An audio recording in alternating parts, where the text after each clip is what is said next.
네, 오늘 하나님 말씀은 여전히 이사야서 53장에 있는 말씀을 가지고 말씀을 강론하겠습니다. 이사야서 53장 10절 말씀부터 12절 말씀까지 제가 보겠습니다.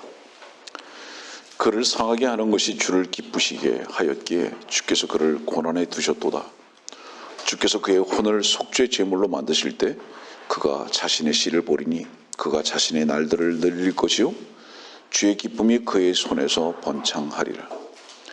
그가 자기 혼의 고통을 보고 만족하게 되리라. 나의 의로운 종이 자기의 지식으로 많은 사람을 의롭게 하리니 이는 그가 그들의 죄악을 담당할 것임이라. 그러므로 내가 위대한 자와 더불어 한 몫을 그에게 나누어 줄 것이며 그가 강한 자들과 더불어 탈취물을 나눌 것이니 이는 그가 자기의 혼을 부어 죽음에 이르게 하였으며 또 그는 범죄자들과 더불어 헤아림을 받았으나 그가 많은 사람들의 죄를 지며 범죄자들을 위하여 중보를 하였음이라.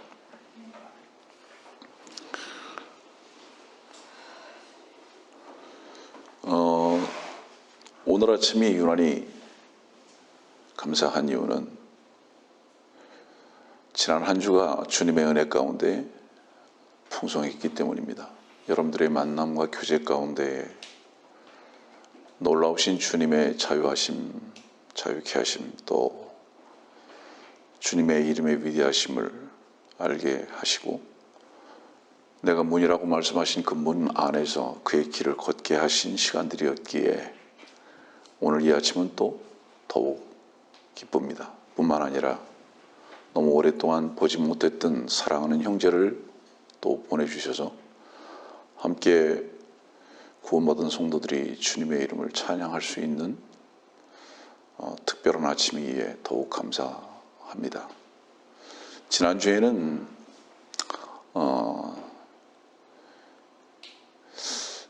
몇 번의 문자 메시지가 있었습니다. 오늘 아침에도 샌프란시스코에서 온 오늘 자매의 메시지가 지금 이렇게 전염병이 창궐 하지만 그럴수록 우리는 더욱 주님을 기다릴 수 있는 특권을 가진 자들임에 감사한다. 그런 메시지. 또 아주 오랫동안 연락이 끊겼던 어떤 샌프란시스코에 있는 성도로부터 저의 거듭남을 축하하는 메시지도 받았습니다. 이런 얘기를 여러분들이 하는 이유가 뭔지 아세요?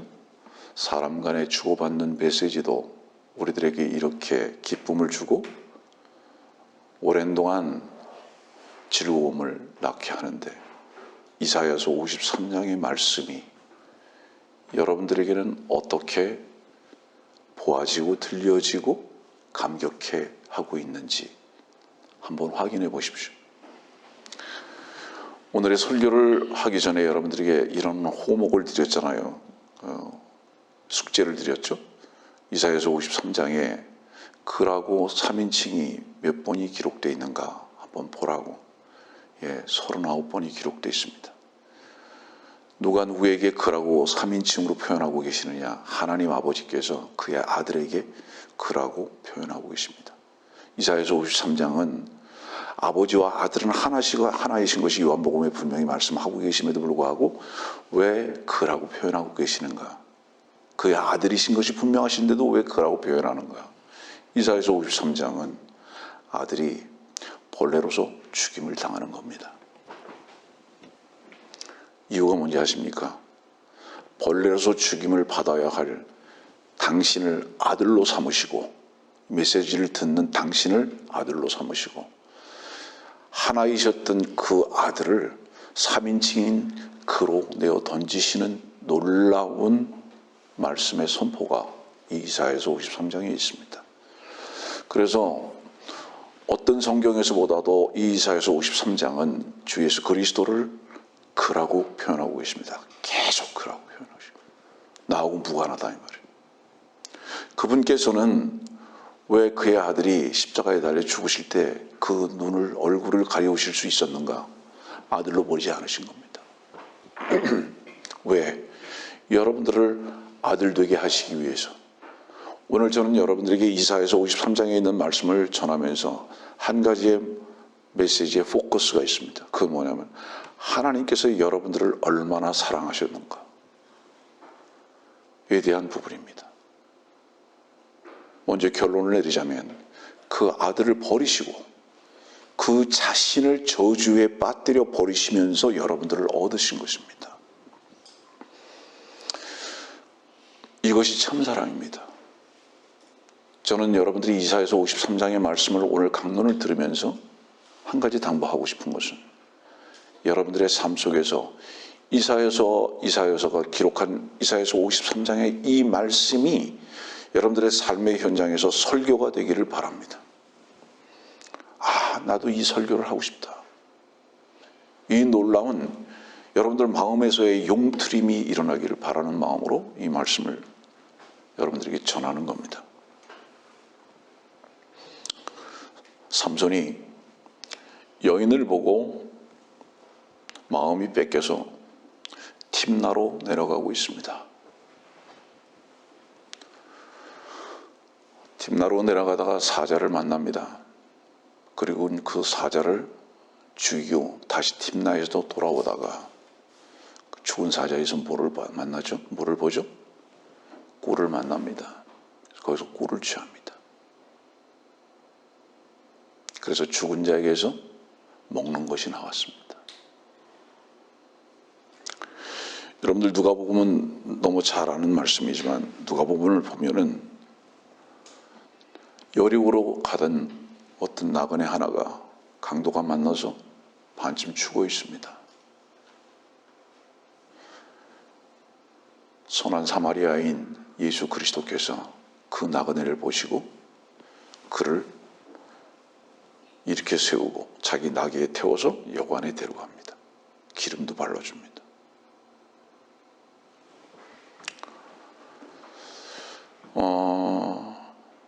때로는 주님은요 일부러 여리고성에 오시기도 합니다. 우리는 여리고가 좋기 때문에 여리고로 갑니다. 우리는 tim나가 좋기 때문에 tim나로 갑니다. 우리의 발걸음이 세상을 향해서 갈 때가 많다는 거죠. 그러나 그분은 구더기들의 싸움터인 tim나나 여리고에 오셔야 할 이유가 없으셨던 분인데 왜 그분은 tim나로 표현되고 여리고성으로 표현되고 있는 앞으로 장차 망할 성인 이 땅에 오셨을까요? 왜 그분은 저주가 되시고 죄의 화신이 되셔서 여러분들 요한복음 3장 14절부터의 말씀을 보세요. 그분은 분명히 뱀이 되신 거예요. 그래서 왜 그분은 죽으셨는가? 첫째는 아버지의 말씀의 순종이고요. 둘째는 죽음을 보신 것이 아니고 저주를 보신 것이 아니라 그 너머에 영광을 볼 수 있는 눈이 그분에게만 계셨기 때문입니다.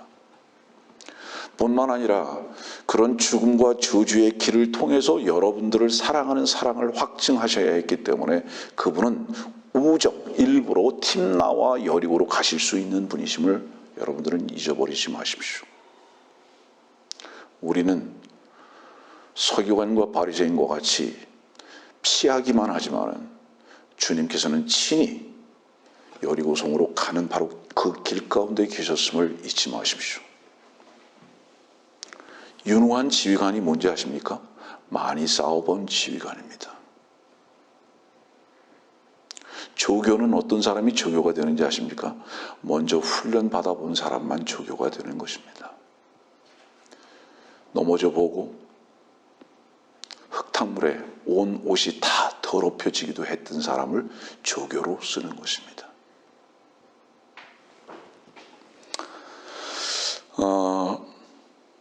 사자에게서 꿀 먹었죠? 만족하죠.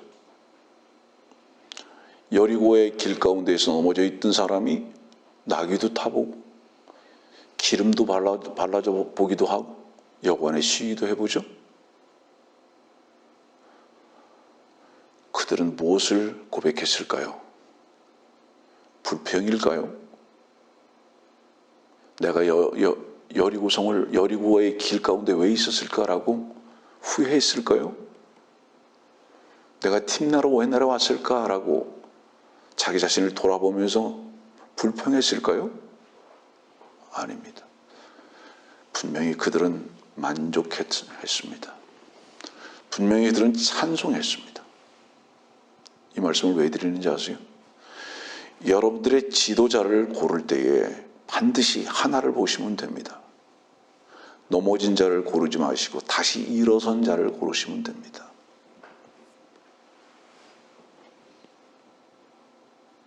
여러분들 보세요. 어떤 사람이 이렇게 말하는 것을 들었습니다. 오래전에. 나는 이 사람에게도 속았다, 저 사람에게도 속았다, 이렇게 말하는 것을 들었습니다. 그 사람은 앞으로도 또 속을 겁니다. 이유가 뭔지 아십니까? 그 사람에게 저 사람에게 속았는데 자기 자신에게는 속은 줄 모르는 그 사람은 또 속을 겁니다. 이유가 뭔지 아세요? 하나님은 속이는 자는 네 자신이라는 것을 알기까지 계속 그를 속이실 겁니다. 만일에 우리가 이 세상에서 어떤 일로 인해서 누구로 인해서 속았다면 그 사람은 아직 그 속은 것으로 인해서 꿀을 먹어보지 않은 것이고 선한 사마리아인인 주님을 만나보지 못한 게 분명합니다. 저는 우리가 이 여리고의 길 가운데에서 넘어질 수밖에 없는 연약한 자들이고 저와 여러분들 모두가 다 그렇지만은 주님 한 분만이 여리고라는 곳으로 일부러 오실 수 있는 분이지만은 우리는 태어나면서부터 어차피 여리고의 길 가운데에서 넘어져 있던 자들로서 주님을 만났기에 만족했던 것입니다. 그렇기 때문에 죄를 더 이상 두려워하거나 그것에 대한 저주를 먹고 마시거나 그것으로 인해서 절망하거나 불평하는 것이 아니라 거기서 내가 드디어 꿀을 먹었다고 주님의 이름을 찬양하는 자들이다 이 말입니다. 이 무서운 영적 전투가 계속되는 지금 현 시대에서 여러분들 만일에 여러분들의 지도자가 속고 있다면 여러분들도 속는 겁니다. 지금. 만일에 여러분들의 지도자가 먹었다면 여러분들도 먹는 것입니다. 왠지 아세요? 중대장을 잘못 만나면 그 싸움에서 전멸하는 겁니다. 중대장이 속았기 때문에 그 중대원들은 다 속는 겁니다. 여러분들. 여러분들이 속은 날들이 있었습니까? 지금은 어떻습니까? 그것이 불만입니까? 원망입니까? 나는 여러분들의 얼굴과 여러분들의 입술을 통해서 만족과 감사와 기쁨이 있는 것을 날마다 확인합니다. 그 이유는 무엇이죠? 여러분들과 같이 동행하고 있는 우리의 큰 목자이신 바로 그분과 여러분들과 함께 손을 잡고 가고 있는 작은 목자가 그분의 인도하심 가운데 속지 아니하고 그 진리의 길을 가고 있는 것이 확실하기 때문입니다. 그것을 날마다 먹고 마시고 있는 것이 확실하기 때문에 왜 우리가 속았다고 얘기하는지 아십니까? 언제까지? 참을 만나기 전까지입니다. 속은 것은 무엇에 대한 평가가 잘못됐는지 아십니까 여러분들? 한번 마태복음 13장 한번 보실래요?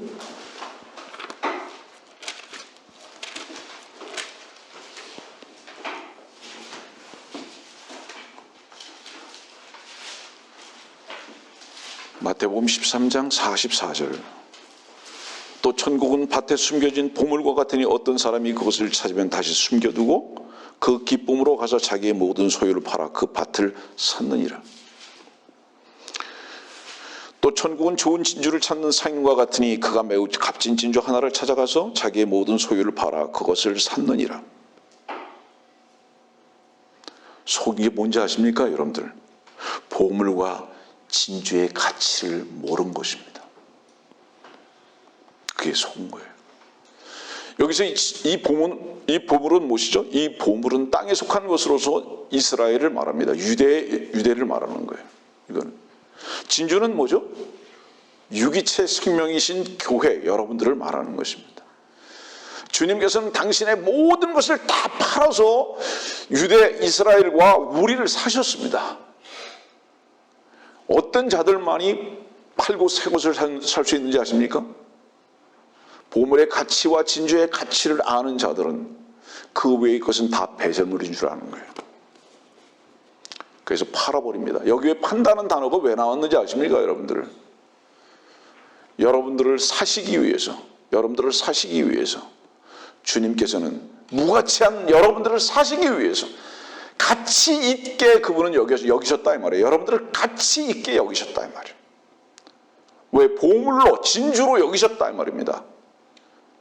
여러분들이 속았다는 게 무엇을 의미하는지 아세요? 잘못 본 거예요. 잘못 평가를 했기 때문에 결정을 잘못한 것입니다. 여러분들 세상을 선택했다면 여러분들은 잘못 본 것입니다. 잘못 선택한 것입니다.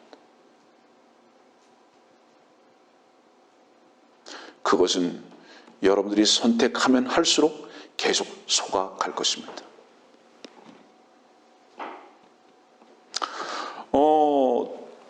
마귀가 이름이 속이는 자죠. 마귀는 여러분들을 속이려고 하는지 아십니까? 마귀는 여러분들을 속이려고 노력하는 줄 아십니까? 천만에요.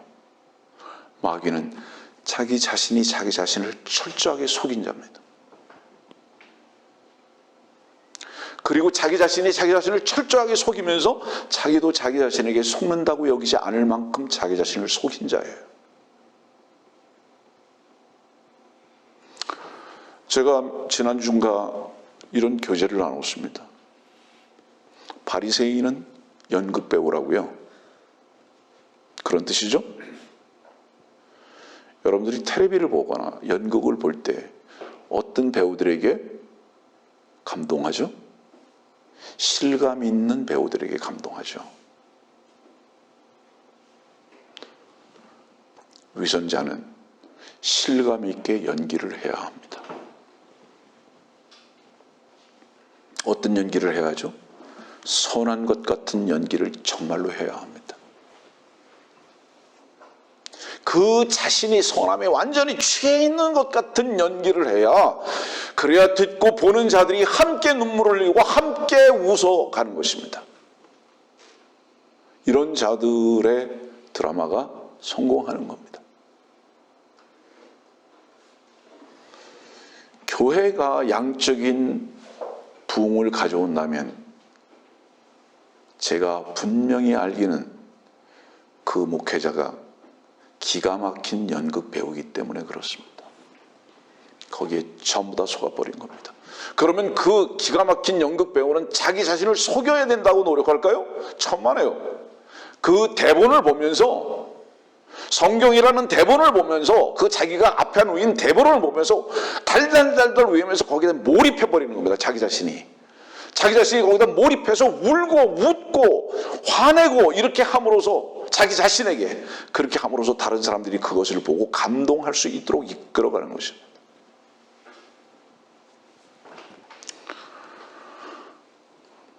여러분들이요, 혹시 여러분들이 속을까 속지 않을까 염려하십니까? 우리는 다 양 같습니다. 잘 몰라요. 그러나 한 가지를 보십시오. 여러분과 여러분들을 이끌어가는 목자라는 존재가 넘어졌을 때 그 자리에 있는가, 그리고 다시 뱅글뱅글 도는가, 아니면 넘어졌다 일어서는 그 순간에 한 걸음을 뛰었는가를 보십시오. 그렇다면 넘어진 자도 그 자신이 아니고, 일으킨 자도 그 일어난 자도 그 자신이 아니라 넘어뜨린 분도 주님이시고 일으키신 분도 주님이시라는 것을 보게 될 것입니다. 여러분들, 내가 넘어진 걸 어떻게 할까요? 여러분들이 넘어진 것을 어떻게 할까요? 어떻게 확인할 수 있는지 아십니까, 여러분들? 일으켜 세움을 받았을 때여야 합니다.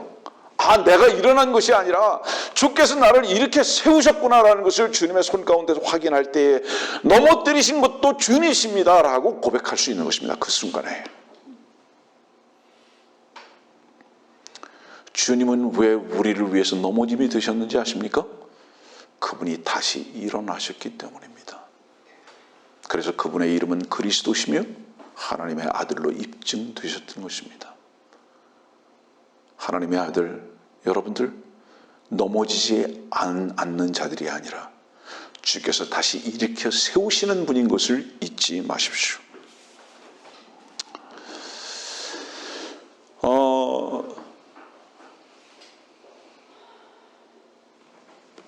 십자가 갈보리는요, 어제도 우리 성경 공부를 통해서 배웠지만 헤롯이나 빌라도가 주님을 거기로 끌고 간 게 아니에요. 주님 스스로 그 길 가셨어요. 우리는 그렇게 가기 싫어하는 그 길을 주님 스스로 가셨다고요. 그 언덕으로 올라가셨다고. 이유가 뭐죠? 첫째는 아버지의 명령에 순종하신 거죠. 둘째는 그 이유가 뭔지 아십니까? 십자가를 보신 것이 아니라 갈보리 너머를 보실 수 있는 유일한 눈이셨습니다. 그분은. 저는 우리와 저와 여러분들이 그 주님의 빛의 눈을 회복하기를 바랍니다. 우리가 갈보리를 두려워하는 이유는 무엇인가? 고난과 환난이 우리 앞에 있는 것 같은 것으로 인해서 슬퍼하고 눈물을 흘리는 이유가 무엇인가? 그 너머를 볼 줄 아는 그리스도의 빛된 눈을 우리들에게 가지고 있지 못하기 때문이다. 우리는 어둠에 속해 있기 때문이다. 여러분들이요, 즐거이 그 길을 갈 수 있는 눈을 회복하십시오. 이 땅에 살면서 우리 앞에는 날마다 환난이 있을 것입니다. 십자가가 있을 것이라고요. 왜냐하면 그것은 주께서 가신 길이기 때문에 우리도 그 길을 가야 하기 때문입니다. 그러나 바로 그곳이 피난처임도 잊지 마십시오. 바로 그곳이 피난처예요, 여러분들. 출애굽기 있는 말씀 한번 보실래요?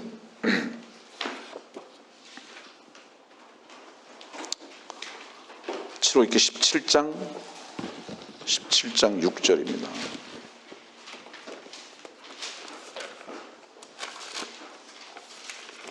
출애굽기 17장 6절. 보라, 내가 거기 호렙에 있는 반석 위에서 네 앞에 서리니 너는 그 반석을 치라. 그러면 그곳에서 물이 나오리니 백성이 마시리라 하시니 모세가 이스라엘의 장로들 앞에서 그렇게 행하니라. 그 모세가 반석을 쳐버렸어요. 이 반석은 고린도전서 10장 한번 4절을 나중에 찾아보세요. 이 반석은 주님이십니다. 그런데 이 반석을 누가 쳤어요? 모세가 쳤어요. 모세는 율법의 대표자입니다. 율법의 대표성이에요. 주님은 누구에 의해서 맞으셨는지 아십니까? 율법의 저주로 인해서 맞으셨습니다. 그분은. 여러분들이 양심을 지켜 행하겠다는 그 오만 때문에 맞으신 거예요. 반석 되신 이분께서. 미리 한번 예고를 합니다. 여러분들에게 한번 행함에 대한 설교를 반드시 할 것입니다. 왜냐하면 이 부분이 너무 많은 사람들의 오해 속에 있기 때문에 구약 성경의 행함과 복음서의 행함과 로마서와 에베소서의 행함과 야고보서의 행함이 어떻게 다른 것인지를 착각하는 사람들이 너무 많기 때문에 지금 분명히 우리들에게 말씀하시는 행함의 요구는 구원받은 사람들이라면 에베소서를 행하는 것을 말하는 것이거든요. 여러분, 성경에서 행하는 것을 말할 때 똑같은 단어를 쓰지만 전혀 다른 것입니다. 여러분, 전혀 다른 거예요. 그래서 지금 현재 에베소서 안에서의 행하는 그 행함은 그리스도로 행하는 것을 말하는 것입니다. 그리스도로 행하는 것. 우리가 무엇을 하는 것을 말하는 게 아니에요. 그리스도로 행하는 거예요. 그러나 야고보서의 행함은 자기의 행위고요. 구약의 행위도 또한 자기의 행위고, 야고보서의 행위는 믿고 행하는 것이고, 믿음과 행함이 같이 있는 것이고, 이게 완전히 다른 거예요. 이 부분을 여러분들에게 정립시켜야 할 필요가 있다는 절박함이 저에게 생겼습니다. 이 부분에 대한 오해 때문에 구원받았으면 행해야 된다는 이상한 논리에 빠져 있는 사람들이 거의 대부분인 것을 알게 됐습니다. 행하십시오. 그러나 그리스도로 행하십시오. 자, 그래서 출애굽기 17장에 보니까 이 반석이 맞으셨어요. 다른 곳에 한번 봅시다. 33절, 출애굽기 33장.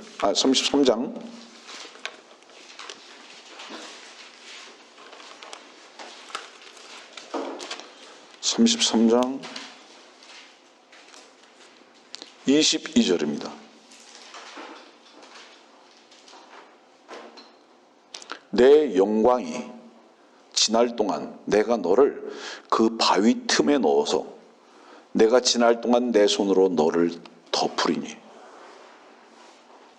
주님께서 출애굽기 17장에 맞으실 때 무슨 일이 생겼느냐?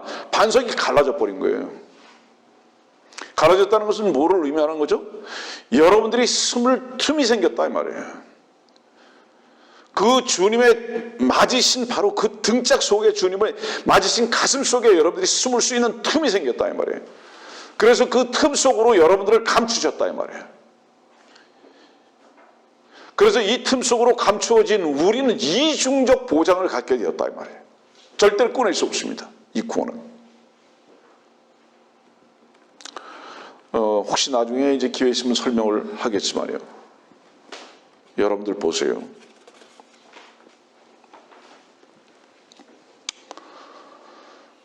주님은 여러분들을 대신해서 맞으셔야 했습니다.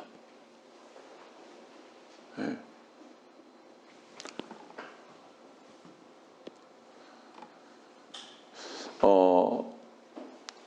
일반 교회에서 축도할 때 이렇게 합니다. 하나님의 사랑과 예수 그리스도의 은혜와 성령님의 위로하심이 이렇게 말하죠. 사랑은 아들에게 없습니다. 사랑은 아들에게 없어요. 아들에게는 은혜만 있습니다. 사랑은 그럼 누구에게 있는지 아세요? 사랑은 아버지에게만 있는 겁니다. 그래서 요한복음 3장도 보세요. 하나님이 세상을 이처럼 사랑하사. 하나님이 사랑하신 거예요. 그 요한일서에도 뭐라고 말씀하셨죠? 하나님은 사랑이라. 그러면 주께서 우리를 사랑하신 것은 무엇 때문이죠? 아버지의 사랑에 대한 순종 때문에 결과적 사랑을 하셨지만은 그 사랑을 계획하시고 실천하신 분이 아버지시다 이 말이에요. 그리고 그것이 은혜로 우리들에게 전달되게 하셨던 이 전달은 위로의 영 성령이시다 이 말입니다. 이 부분은 오늘의 설교의 얘기가 아니니까 넘어갈게요. 여러분들이요, 지금 현재 주님을 누리고 계십니까? 지금 현재적으로 주님을 누리고 계십니까? 그러면 꿀을 먹은 사람이고요, 선한 사마리아인을 만난 사람입니다. 그러면 증거가 뭐가 되어야 하는지 아세요? 불평이 아닙니다. 불만이 아닙니다. 그 불은 한자의 의미는 다르지만은 지옥에서 올라오는 불입니다. 그 불은 주님을 거부한 한자적 의미의 불입니다. 아세요? 주님을 만났다면 어느 상황과 환경 속에서도 할렐루야 하는 겁니다. 난 여러분들이 삶 속에서 이것이 입증되기를 바랍니다. 그 사람은 아직 불평과 불만이 있다면 사자에게 먹힘받은 것이 분명하고요,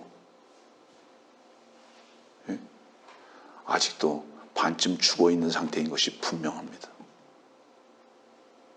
그렇기 때문에 그것으로 인해서 아파만 하고 있는 겁니다. 후회만 하고 있고. 저는 이렇게 말합니다. 어제 속았습니까? 오늘 속았습니까? 이 사람에게도 속고 또 이 사람에게도 또 속았습니까? 당신의 구원에 속았는지를 반드시 점검해 보십시오. 이게 문제입니다. 당신이 구원에서 속지 않았다면 오늘 일어났을 것입니다. 만족하고 감사도 무엇인지 배웠을 것입니다. 근데 구원의 주로부터 거짓된 구원을 받았을 확률이 있기 때문에 그것으로부터 속았기 때문에 과정에서도 속고 있는 것입니다. 점검해 보셔야 돼요. 그런 부분.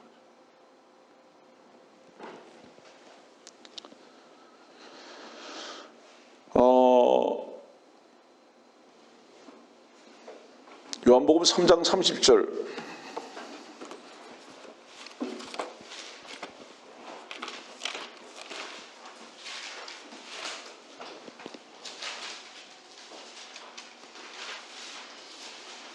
그분은 융성해야만 하나 나는 쇠잔해야만 하리라. 그분의 융성을 지금 현재적으로 누리는 사람은요, 자기 자신의 쇠잔함은 필연적인 것이 돼야 한다고 고백합니다. 쇠잔해야만 하리라. 아, 이것은 팔아버려야 할 것이구나. 이것은 보물도 진주도 아니고 이것은 배설물이구나 라는 것을 안다 이 말이에요. 그런데 지금 현재적으로 쇠잔해지고 있는 이것으로 인해서 속았다라고 선언하고 그것으로 인해서 힘들어한다면 당신은 그리스도 안에서의 융성 절대 모르는 사람입니다. 절대 모르는 사람. 오늘의 말씀은 이렇게 말씀하십니다. 12절에 보니까 그가 강한 자들과 더불어 탈취물을 나눌 것이니, 탈취물을 나눌 것이니, 여러분들이요, 주님의 강하심과 여러분들이 하나가 됐습니까? 주님의 이기심과 여러분들이 하나가 됐습니까? 그러면 반드시 그분의 탈취물은 여러분들의 것이 되는 것입니다.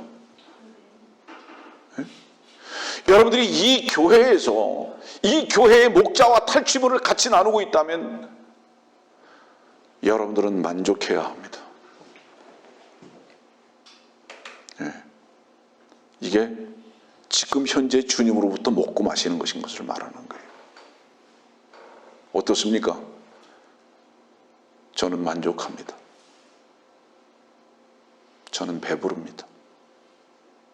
여러분들이 증거하시듯이 저에게는 기쁨이 어느 때보다도 넘칩니다. 왜? 나의 큰 목자 되신 그분으로 인한 강함도 알고 그분께서 탈취하신 것을 저에게도 나누어 주시고 계시기 때문에 저는 융성을 배워가고 있습니다. 전 여러분들이 그 길 가운데에서 이사야서 53장의 이 설교가 여러분들 가운데 넘쳐나기를 바라는 것입니다. 동일하게. 나는 내가 처음에 구원을 받고 여기서 멀지 않은 철원에 가서 설교를 할 때에 78년도입니다. 그때는 성경도 잘 모르고 목사는 더군다나 아니었지만은 제가 78년도에 철원에 가서 어느 장로에 가서 설교할 때 최초의 설교가 뭐였는지 아십니까? 구원에 대한 설교였어요. 구원에 대한 설교. 이유가 뭐였죠? 내가 구원을 받고 난 후에 무엇에 속았는지를 알았고 무엇이 참됨인 줄을 경험했기 때문에 그 설교했어요. 구원. 저는 제가 이 생애를 마감하는 마지막 순간에 설교할 수 있다면 역시 자리에 누워서라도 그 설교할 것입니다. 구원. 여러분들이요, 이사야서 53장은 언제나 우리의 가슴을 뜨겁게 하는 설교입니다. 전 여러분들이 이 말씀 속에서 여러분들의 동력이 되시기를 바라는 마음으로 이 말씀을 증거하는 것입니다. 자, 원수를 향한 나를 속인 존재로 인한 최고의 복수가 뭔지 아십니까, 여러분들? 최고의 복수가 뭔지 아세요? 그의 뺨을 때리는 거라고 생각하십니까? 어떻습니까? 천만에요. 최고의 복수, 유일한 복수는요, 그 원수로 인해서, 그 원수가 넘어뜨린 것으로 인해서, 친 것으로 인해서 내가 융성해진다면 이것이 유일한 복수고 참된 복수입니다. 예? 여러분들 어떻습니까? 여러분들이 처한 환경이 어떤 제3자로 인해서인 것이든 여러분들의 실수로 인한 것이든 거기에 머물러 있지 아니하고 주님으로 인해서 일어났다면 이미 그 환경에 대해서 복수한 거 아닙니까, 여러분들? 이런 멋진 복수를 여러분들은 하실 수 있는 자들입니다. 왜? 주님께서 이미 그것을 끝내신 것을 믿는 순간 될 수 있다 이 말이에요. 여전히 속이고 있는 자에 의해서 속고 있다는 것은 절망적인 것이고 참되신 주님을 만나지 못한 것입니다. 참되신 주님을 만나지 못한 것입니다. 유일하고 최고의 복수는 무엇인가? 여러분들이 사랑으로, 긍휼로, 만족으로, 기쁨으로 충만한 것입니다.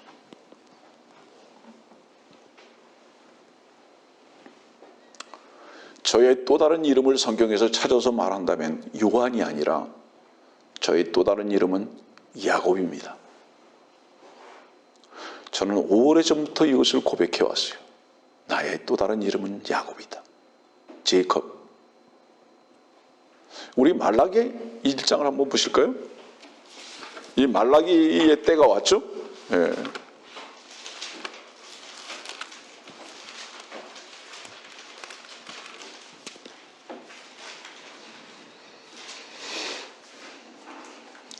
말라기 1장 2절입니다. 중간부터 보겠습니다. 주가 말하노니 에서는 야곱의 형제가 아니냐? 그러나 내가 야곱은 사랑하였고 에서는 미워하였으며 그의 산들과 그의 기업을 광야의 용들을 위하여 황폐하게 두었느니라. 에돔은 말하기를 우리가 곤궁하게 되었으나 우리가 돌아가서 황폐한 곳을 곳들을 세우리라. 하나 만군의 주가 이같이 말하노니 그들은 쌓을 것이나 나는 헐어낼 것이며 사람들은 그들을 악의 경계라 또 주께서 영원한 진노를 부으신 백성이라 부르리라. 야곱과 에서를 한번 비교해 보신 적이 있으십니까? 에서의 문제는 뭡니까? 에서의 문제 하나는 아버지를 잘 봉양한 것이고요. 능력자가 되어서 가정을 책임진 것이고요. 에서는 잘못한 게 하나도 없어요. 야곱은 어땠죠? 아버지, 어머니, 형 다 속이죠. 예? 뭐까지 속이죠? 아예 처음부터 아예 말합시다. 야곱은 아예 그 이름이 속이는 자죠.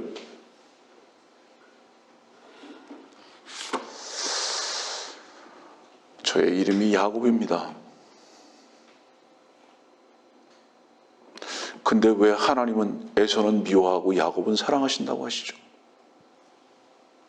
왜 야곱은 에서는 황폐케 하신다고 말씀하시죠?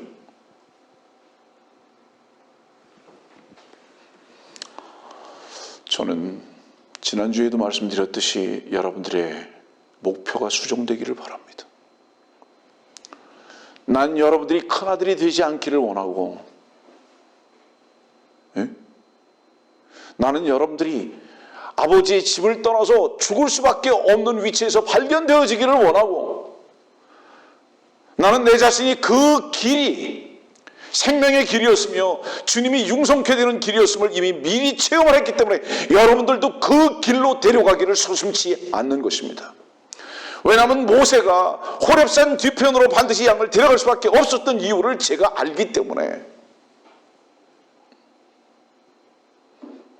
여러분들이요, 야곱의 이름을 가지고 있는 저는 주님의 융성함과 사랑을 덧입고 살고 있는데 아직도 에서의 위치에서 불평만 하고 있는 자들이 있다면 이 어찌 불쌍하지 않을 수가 있겠는가 이 말이에요.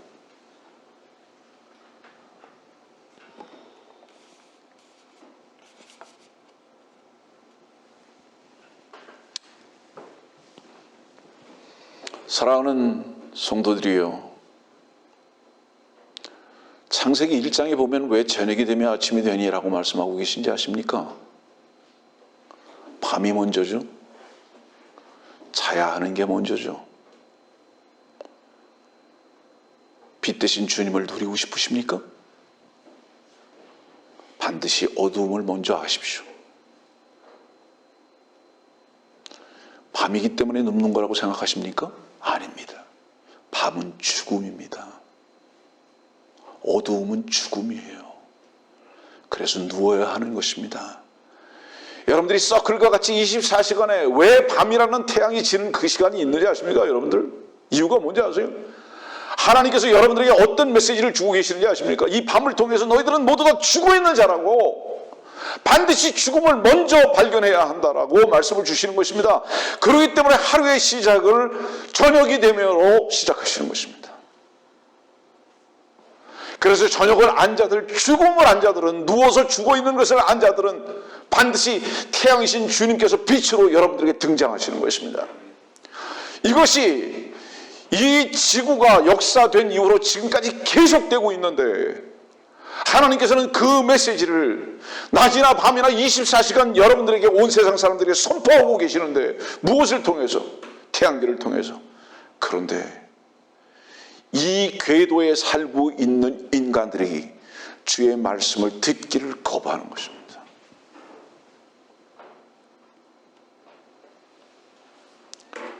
왜 어두운 밤에 달과 별이 비추는지 아십니까, 여러분들? 성도들이요, 하늘에 비치는 별은 구원받은 성도들임을 여러분들은 압니다. 깜깜한 밤하늘에 비치는 달은 교회인 것들 여러분들은 압니다. 여러분들이요, 성도들은 달은 어두움이 그들을 삼키지 못합니다. 오히려 그 어두움이 그들을 밝게 빛나게 하는 것입니다. 우리는 죄와 세상의 어두움의 세력이 우리를 넘어뜨릴 수 없음에 감사하는 것입니다. 이유가 무엇이죠? 태양이고 빛 되신 주님으로 인해서 우리는 그렇습니다.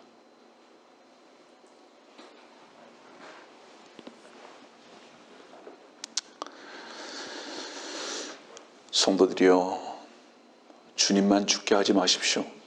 이사야서 53장은 주님의 죽으심에 대해서 증거하고 있는데요, 주님의 죽으심에 동참하십시오. 주께서는 이사야서 53장과 어둠과 빛을 통해서 주님의 죽으심과 다시 부활하심을 선포하고 계시다. 그런데도 지금도 아직까지도 하나님의 사랑과 주님의 은혜를 모르고 거부하는 자들,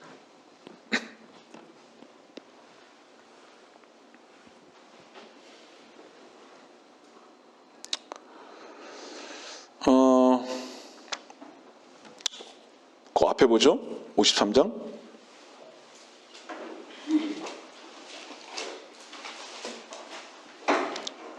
이사야서 53장 5절. 그러나 그는 우리의 허물로 인하여 상처를 입었고 그는 우리의 죄악으로 인하여 상하였도다. 우리의 화평을 위한 징계가 그에게 내려졌고 그가 맞은 채찍으로 우리가 치유되었도다. 하나님께서 왜 아들을 이렇게 치셨는가? 이 아들이 미우셨는가? 아닙니다. 하나님께서는 그 아들을 사랑하셨습니다.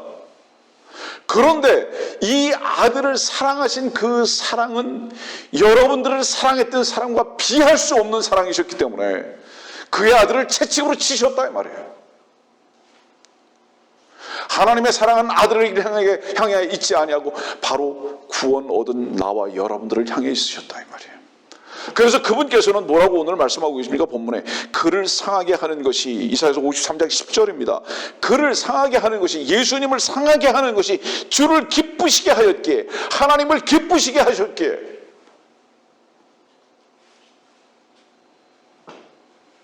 왜죠? 그의 아들은 벌레로 삼으시고 뱀으로 만들어 버리시고 대신 여러분들을 아들로 얻기 위해서 그것을 보실 수 있는 눈을 가지고 계셨기에 그분은 기뻐하셨습니다. 저는 여러분들이 이 주님의 불꽃 같은 눈이 회복되기를 바라는 겁니다.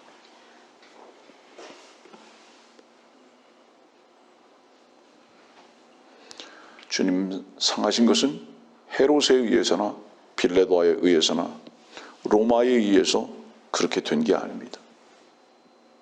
역사적인 사실이죠. 많은 사람들은 역사적 사실은 공부하는데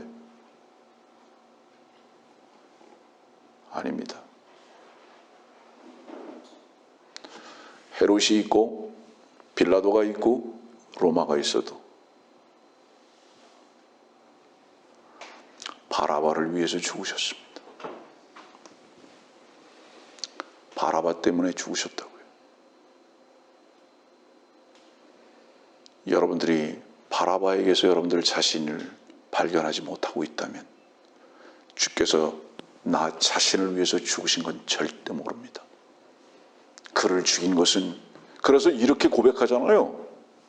정신 나간 것들이 본디오 빌라도에게 고난을 받으사 멍청한 것들 같으니라. 보이는 것과 들리는 것과 역사적 사실 외에는 아무것도 모르는 어리석은 존재들.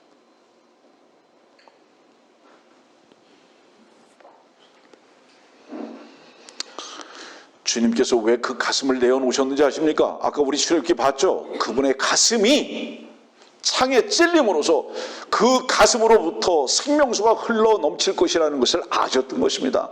아, 나의 가슴은 반석이 되어야 된다. 여러분들은 그 가슴으로부터 흘러나오고 있는 그 생명수를 지금 마시고 있는 것입니다.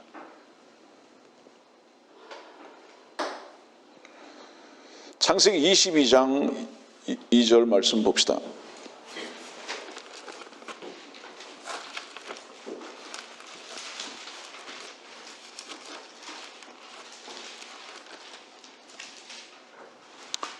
하나님께서 말씀하시기를 네 아들 곧 네가 사랑하는 네 독자 이삭을 이제 데리고 모리아 땅으로 가서 산들 중에서 내가 네게 알려줄 한 산에서 그를 번제로 드리라 하시더라. 성경 공부 시간이나 설교 시간을 통해서 한두 번 말한 거지만은 성경에서 사랑이라는 단어가 가장 먼저 나오는 바로 이 부분입니다.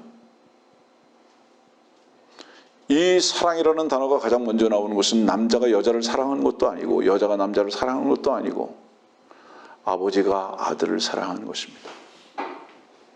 그리고 이 아버지가 아들을 이 사랑은 성경 전체의 흐름이라는 것을 잊어버리지 마십시오.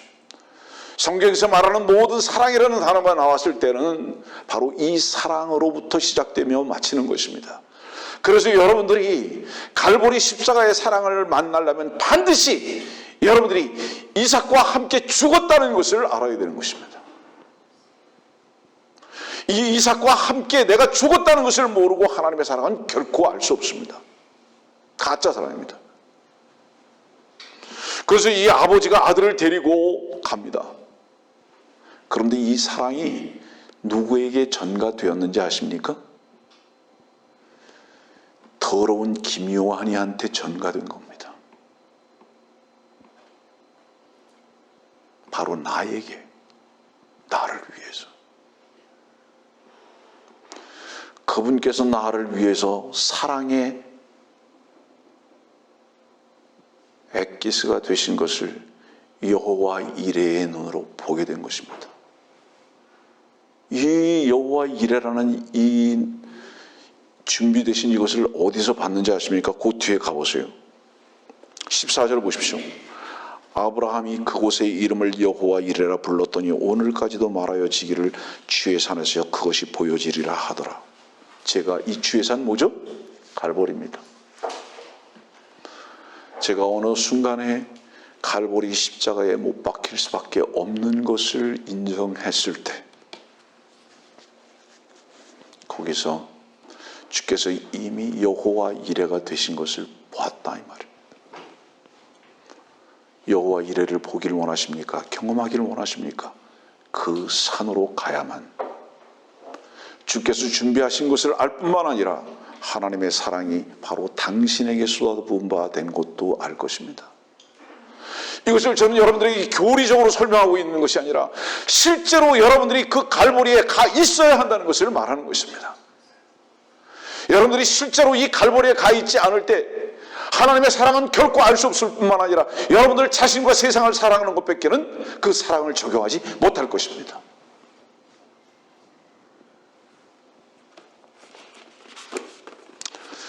자, 지금 이곳으로 수염이 길게 난 한 할아버지가 생각하는 거예요. 아브라함이죠. 아들을 데리고 가는 겁니다. 가가지고 이 아들을 묶는데 불과 나무는 다 준비됐습니다. 이삭이 나무 위에서 타져야 하기 때문에 나무 위에 올라가 있죠. 여러분들이라는 아카시아 나무입니다. 아세요? 성경에서 이 나무는 전부 인격체를 말한다고 말했죠. 예? 그 인격체인 나무 위에 불을 갖다가 댑니다. 여러분들이 타져야 하는 것을 말하는 겁니다. 그 여러분들의 저주 위에 주님이 태워져야 하는 순간에 있습니다. 왜죠? 여러분들을 다시 살린 하나님의 아들들이 되게 하시기 위해서. 그때 이 아들이 물어봅니다. 아버지요, 불과 나물은 있는데 양은 어디 있습니까? 아버지는 3일의 여행 동안에요, 아들하고 아무 말을 못합니다. 왜 말을 못할까요? 그 가슴이 찢어지는 듯한 먹먹함에 무슨 말을 하겠습니까? 지금 내가 사랑하는 나의 유일한 아들을 지금 제단에 바쳐야 하는 그 3일의 여행길에서 그 길이 가볍겠는가 이 말이에요. 어떤 질문에도 말을 할 수 없는 것입니다. 마지막 순간에 아들이 질문하는 겁니다. 번제하는 어린 양은 어디 있나이까? 아브라함이 담대하게 그 입을 열었을 거라고 생각하십니까? 들리지도 않았을 거예요. 하나님께서 친히 양이 되실 거라고. 자, 이 모든 주님의 눈 감으심이, 아들을 향한 눈 감으심이 어디로 향하고 있습니까? 여러분들을 사랑하는 사랑에 향하고 있음을 잊지 마십시오. 하나님이 의로우신 것이 맞습니까, 여러분들? 하나님이 의로우신 분이 맞으세요? 하나님이 의로우시다면 그의 아들에게 모든 저주와 심판을 쏟아부으시고 그의 아들이 독배를 다 마셔버리셨는데 왜 그 독배의 방울을 여러분들에게 주기를 원하실 것이며, 왜 그분이 하나님의 아들에게 모든 것을 채찍을 다 쏟아부으셨는데 여러분들의 등을 치시겠는가 이 말이에요. 하나님이 의로우신 분이시라면 한번 그분이 심판하신 것을 왜 여러분들에게 되돌리시겠는가 이 말이에요. 하나님은 의로우십니다. 하나님은 선하시며 하나님은 참되십니다. 여러분들이요, 이 약속을 믿어야 하는 이유가 무엇인지 아십니까? 이 약속은 하나님 자신의 피로 쓰여진 것이기 때문입니다. 그분이 왜 그러하셨는가요? 저와 여러분들을 사랑하셔서 아들을 삼으시기 위해서.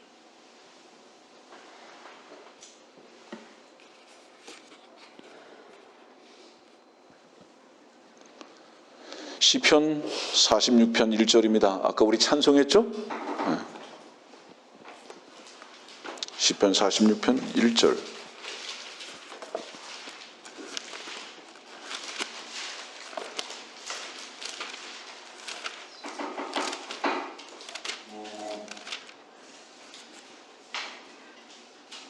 하나님은 우리의 피난처요 힘이시며 고난 중에 나타나시는 도움이시라.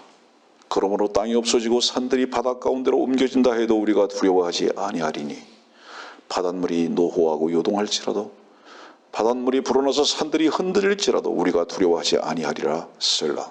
어저께 셀라에 대해서 공부했는데요, 바로 이것은 무엇을 가리키나, 이 지금 시편 46편은 주님의 재림 때를 말합니다. 온 세상이 전부 다 그 어려움에 빠져버릴 거예요. 그러나 주를 믿는 자들은 셀라, 동정들을 말하고 있기도 하지만 우리들의 찬양의 회복도 말하는 것입니다. 우리가 이미 주님으로 인해서 회복되어진 자들이고 이미 주께서 나를 대신해서 심판받으셨던 것을 믿을진데 우리에겐 두려움이 없습니다. 그분은 신실하시고 그분은 의로우신 분이셨기에 성도들이여, 오늘의 설교가 여러분들의 마음을 울리고 여러분들의 심령 깊은 곳에서 여러분들의 간증이 되기를 원합니다. 히브리서 10장은 이렇게 말씀하십니다. 약속하신 분은 신실하시니 우리 믿음의 고백을 흔들리지 말고 굳게 붙들자.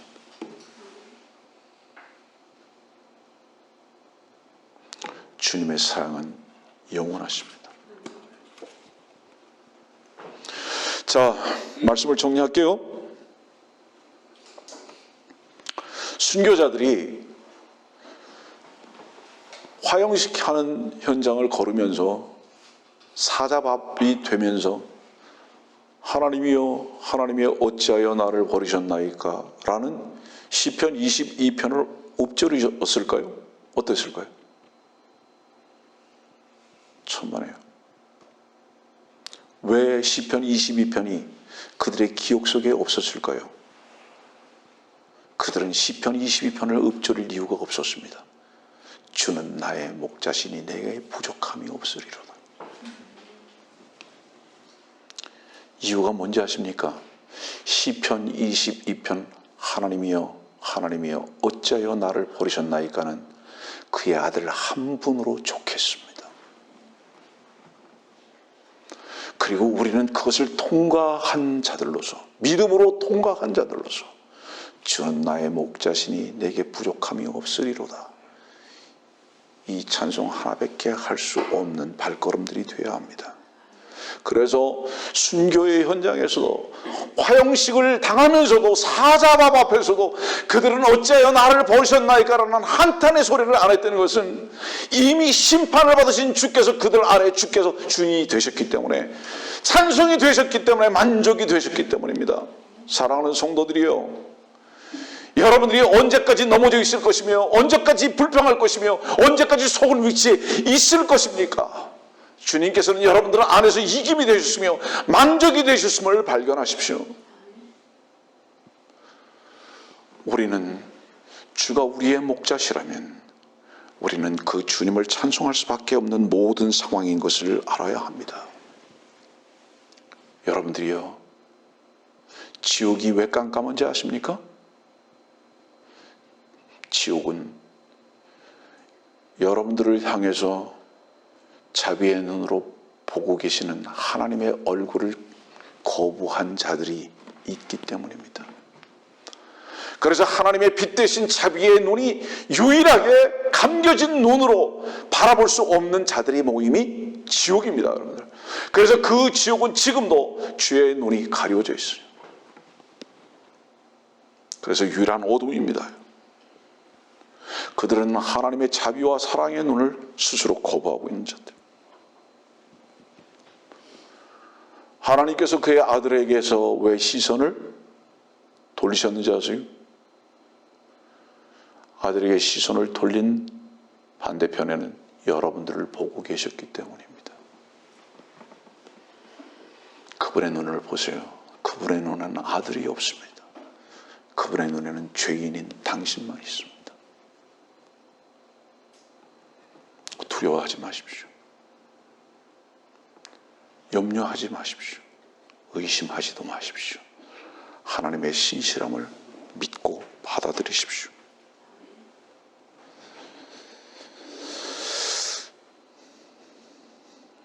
말라기 4장 2절 말씀 보고 마치겠습니다. 말라기 4장 2절.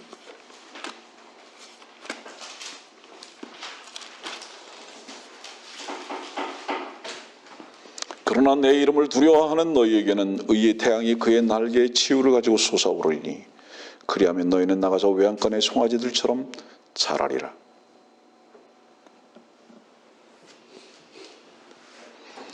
태양이신 주님께서는 죽으실 때 어두움이셨습니다. 밤이 우리들에게 오는 것은 같이 죽자고 하시는 주님의 요구십니다. 네가 같이 죽어야 한다고. 그리고 태양이 다시 떠오릅니다. 이제 같이 살아야 한다고. 말라기 4장에 이 태양이 떠오르는 바로 이것을 누구만 볼 수 있는지 아십니까? 주님의 죽으심에 동참되어진 자들만 볼 것입니다. 지금 현재적으로 부활의 영 가운데에서 상황에 얽매이지 아니하고 찬양을 할 수 있는 삶 속으로 날마다 그 걸음이 찬양의 걸음이 되는 바로 그 사람은 태양의 주를 볼 것입니다. 하나님께서 그의 아들의 죽음과 채찍과 징계를 기뻐하신 이유 하나, 여러분들을 사랑하신 사랑 때문입니다. 우리는 그래서 그분의 이름을 찬양하는 성도들의 마땅한 그 길을 걷는 순례자들이 되어야 할 것입니다.